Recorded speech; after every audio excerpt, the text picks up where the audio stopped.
Welcome back to सार्थ शिक्षा। मैं संभव कुमार। आइए आज हम लोग फैक्टर से रिलेटेड कुछ इम्पॉर्टेंट पॉइंट्स देखते हैं, किस तरीके से एग्जाम्स में क्वेश्चंस पूछा जाता है वो सब कुछ देखते हैं और पूरा का पूरा काम आज फाइनल करते हैं। ठीक है, ये शुरू करते हैं। गुणनखंड फैक्टर से रिलेटेड था। फैक्टर्स एक एग्जाम्पल से शुरू करते हैं। कौन सा एग्जाम्पल ले लेते हैं? जैसे 40 है। ठीक है, 40 का हम अभाज्य गुणनखंड किए थे। क्या क्या हुआ था? करने का तरीका क्या था? 20 गुणे 2 कीजिए या 10 गुणे 4 कर सकते हैं। 20 गुणे 2 किए तो 2 गुणे 2 गुणे 5 और 2। तो इसका अभाज्य गुणनखंड क्या हो गया? 2 के क्यूब इंटू 5। ये हो गया अभाज्य गुणनखंड। ठीक है, और अगर हम इसका गुणनखंड लिखना शुरू करते हैं तो क्या क्या लिखाता है गुणनखंड? 40 का जब हम गुणनखंड लिखते हैं तो 1 40, ये भी 40 होता है। 2 20, ये भी 40 होगा। 4 10, ये भी 40 होगा। 5 8, ये भी 40 होगा। ठीक है, कितना गुणनखंड हो गया? 1 40, 1 2 3 4 5 6 7 8। टोटल गुणनखंड बराबर 8। ठीक है, हमको ये जानना है, ये 40 एक छोटा एग्जाम्पल था तो इसको हम आराम से तोड़ तोड़ करके किए और काउंट कर लिए। अगर बड़ा बड़ा डिजिट आया तो क्या हर बार हम ये काउंट कर पाएंगे? नहीं कर पाएंगे। इसके लिए हमको थोड़ा सा कौन कौन सा रूल है जो इसमें यूज करना पड़ेगा इसको आंसर बनाने के लिए, वो चीज़ आपको हम पहले बता चुके हैं कि पावर होता है और पावर को गुना करते हैं तो आंसर आ जाता है। तो जैसे ये पावर में 2 के पावर 3 है तो क्या करेंगे? कैसे इसको लिखाए थे? 3 + 1 गुने 1 + 1 क्या हो गया? 4 दूना 8। ठीक है, यही चीज़ किया है। पावर में 1 जोड़ करके इसमें 1 जुड़े हैं। तो क्यों जोड़े हैं ये चीज़ आइए एक बार डिस्कस करते हैं। पहले क्यों जोड़े हैं इसको हम ये चीज़ डिस्कस करते हैं। ठीक है, इसको हम हटा रहे हैं। आंसर आपको पता है, ढूंढ हम क्या रहे हैं? क्यों जोड़े हैं? 2 के पावर 3 इसका अगर हम गुणनखंड करते हैं, 2 के पावर 3 का गुणनखंड करते हैं तो क्या क्या आएगा? 2 के पावर 0, 2 के पावर 1, 2 के पावर 2, ये सब गुणनखंड आएगा। और 2 के पावर 3, ठीक है, 2 के पावर 3 ये सब गुणनखंड आएगा। ये क्या है? 2 के पावर 0 मतलब 1, 2 के पावर 1 तो 2 हो गया, 2 के पावर 2 तो 4 हो गया, 2 के पावर 3 8 हो गया। अच्छा, अगर 5 का गुणनखंड करते हैं तो क्या क्या आएगा? 5 के पावर 0 और 5 के पावर 1 बिल्कुल आएगा। 1 भी इसका गुणनखंड है और ये भी गुणनखंड है। ठीक, अब देखिए क्या क्या हो रहा है। अगर हम टोटल गुणनखंड निकालना शुरू करते हैं, ये इसका भी है। अब 40 का अगर हम गुणनखंड निकालना शुरू करते हैं तो हर एक इस पार्ट का इससे गुना करेंगे हम सबसे, और इसको भी हम सबसे गुना करेंगे एक तरफ से। क्या कह रहे हैं कि 5 का 0 जो है इसको गुना करेंगे किससे? 0, 2 के 1, 2 के 2, 2 के 3 घात से। 0 से शुरू किए हैं, 1 2 3 तो कितना पेयर यहाँ से बन जाएगा? एक बार इससे करेंगे, इससे करेंगे, इससे करेंगे तो यहाँ पे 4 पेयर बनेगा। बिल्कुल बनेगा।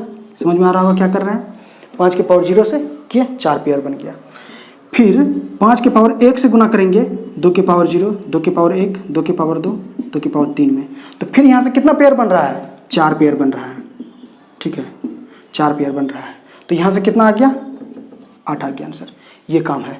0 था लिए हैं तो इसलिए एक पावर में जोड़ दिए हैं, एक तरफ से 4 गुना किए, 4 गुना किए। अब देख रहे हैं क्यों 4 पेयर हुआ? 4 पेयर हुआ, 8 पेयर का हम काम कर दिए। ठीक है, जब हम अभाज्य गुणनखंड कर रहे थे तो उसमें हम 2 के पावर 0 को नहीं काउंट किए थे।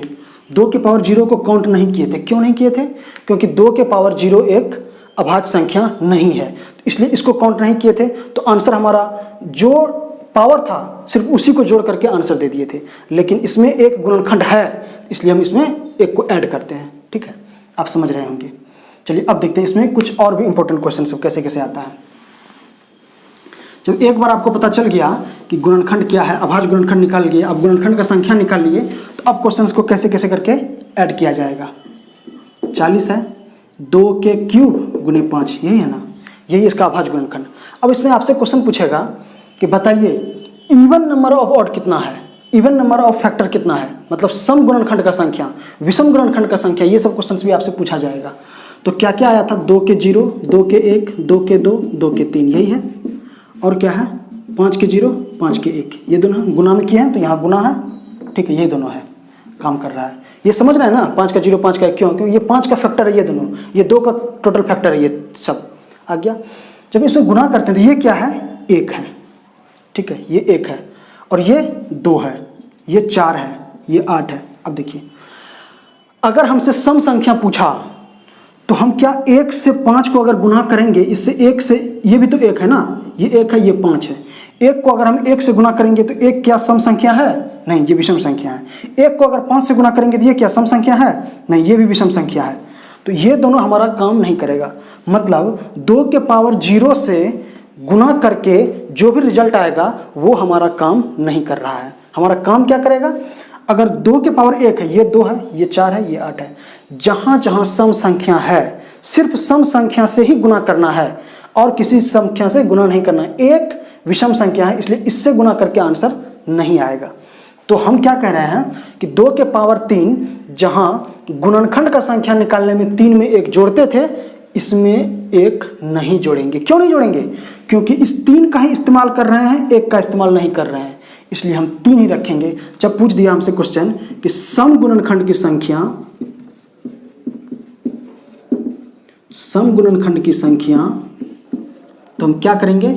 3 गुणे 2, 5 का दोनों पावर यूज कर रहे हैं, क्योंकि 2 से अगर आप गुना करते हैं तो 5, 2 से जैसे ही गुना हुआ कि आंसर आपका आ जाएगा, वो सम हो जाएगा। तो कितना हो गया? 6 हो गया। कोई दिक्कत है? नहीं होना चाहिए कोई दिक्कत। चलिए देख लीजिए ना, और देखिए सम गुणनखंड का संख्या में क्या करेंगे? 2 का जो पावर है सिर्फ वही रखेंगे, उसमें 1 नहीं जोड़ेंगे, लेकिन विषम वाले में 1 जोड़ करके आंसर दे देंगे। ठीक। अब अगर हमसे पूछा विषम गुणनखंड की संख्या, विषम गुणनखंड, तो हम क्या करेंगे? 2 का पावर 0 1 होता है, वह एक विषम संख्या है, तो वो हमारा कौन सा गुणनखंड है? क्या कह रहे हैं कि 2 के पावर 3 का जो गुणनखंड हम निकाल रहे थे, क्या क्या आया है? 2 के 0, 2 के 1, 2 के 2, 2 के 3। देखिए ये 1 है और यह एक विषम संख्या है, यह एक विषम संख्या है। तो इससे गुना करके हमारा रिजल्ट आएगा, लेकिन ये सबसे गुना करके हमारा रिजल्ट नहीं आएगा। तो इसलिए हम क्या करेंगे कि सिर्फ इससे गुना करके चीज लिखेंगे। इससे किसमें किसमें गुना करेंगे? 5 के 0, 5 के 1। 5 में तो कोई दिक्कत ही नहीं, किसी से भी गुना कीजिए, मतलब 1 से गुना कीजिए 5 में किसी विषम संख्या में, तो वो तो विषम ही रहेगा। तो यहाँ विषम संख्या आएगा। तो विषम गुणनखंड की संख्या के लिए क्या करेंगे? 2 का पावर 0 ले लेंगे, यहाँ 1 छोड़ दिए है ना, 2 के पावर 0 गुणे 5 का जो भी पावर है वो कर देंगे। 5 का पावर कितना है? 2 कर देंगे। आंसर क्या आ गया? 2। समझ में आ रहा होगा क्या किया है? इसका 1 लिए है, इसका जो भी पावर में टोटल गुणनखंड निकालने के लिए करते थे, पावर में 1 जोड़ते थे, तो पावर में 1 जोड़ करके काम कर लेंगे, 2 आ गया। इसमें सम में क्या किए? जो पावर है 2 का सिर्फ वही रखे, बाकी में 1 जोड़ दिए। लेकिन विषम में क्या किए? 2 का पावर का तो हम यूज ही नहीं किए, 2 को पूरा छोड़ ही दिए, सिर्फ 5 के पावर को हम लिख लिए।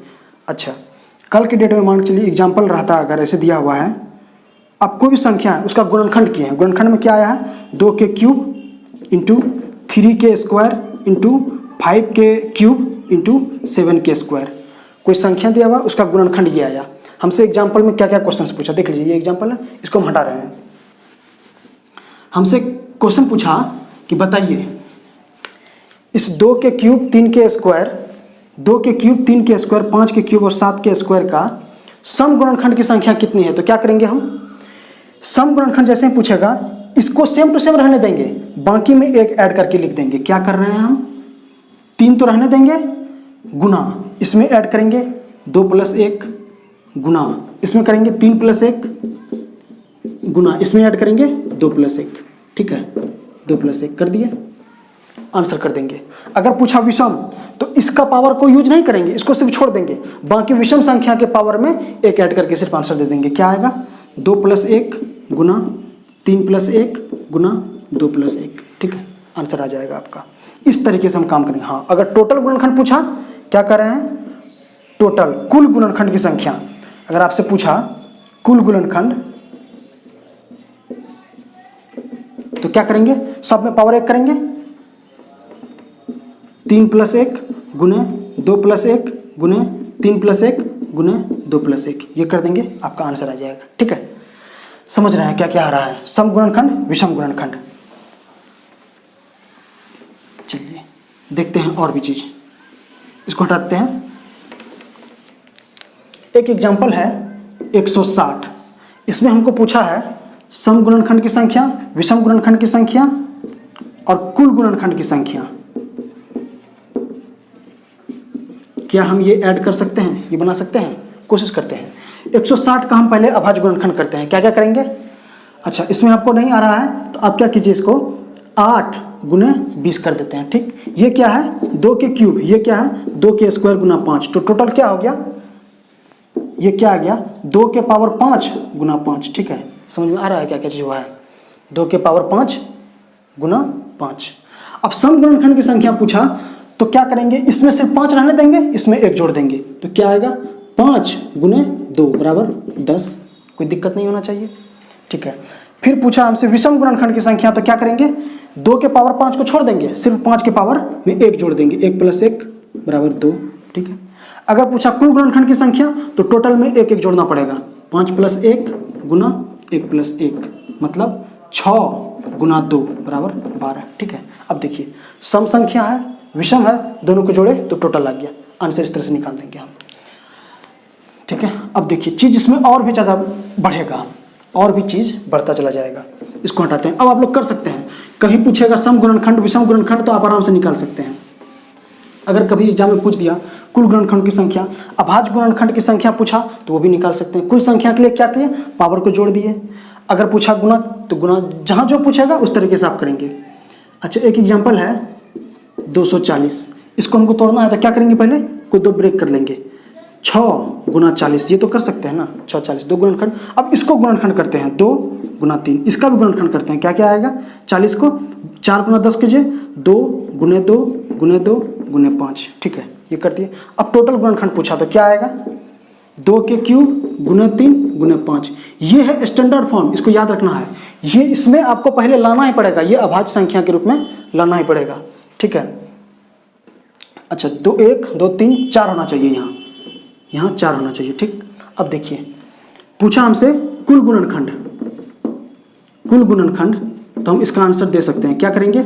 सब में 1 जोड़ करके 4 1 5 गुना 2 गुना 2, 5 गुना 10 गुना 20 आ गया। सम पूछा तो क्या करेंगे? सम गुणनखंड अगर पूछा तो इसको छोड़ देंगे, सम वाला में क्या करेंगे? इसका वैसे वैसे रहने देंगे। 4 का 4, इस सब में 1 जोड़ देंगे, 2 गुना 2, 4 गुना 8 गुना 16। ठीक है, अगर विषम पूछा तो क्या करेंगे? इसको हटा देंगे, सिर्फ ये दोनों रखेंगे, 2 गुने 2 बराबर 4। ठीक है, आंसर कर देंगे। अगर पूछा अभाज्य गुणनखंड की संख्या, अभाज्य गुणनखंड की संख्या तो क्या करेंगे? अभाज्य गुणनखंड की संख्या कितना? जितना जितना पावर है टोटल को ऐड कर देंगे। 4 है, इसमें 1 है, इसमें 1 है, 4 1 5 1 6, टोटल अभाज्य गुणनखंड कितना? 6। इस तरीके से आंसर आपसे पूछा जाएगा। इसमें और आपसे क्वेश्चन पूछा जाएगा क्या कि बताइए 2 का अधिकतम घात,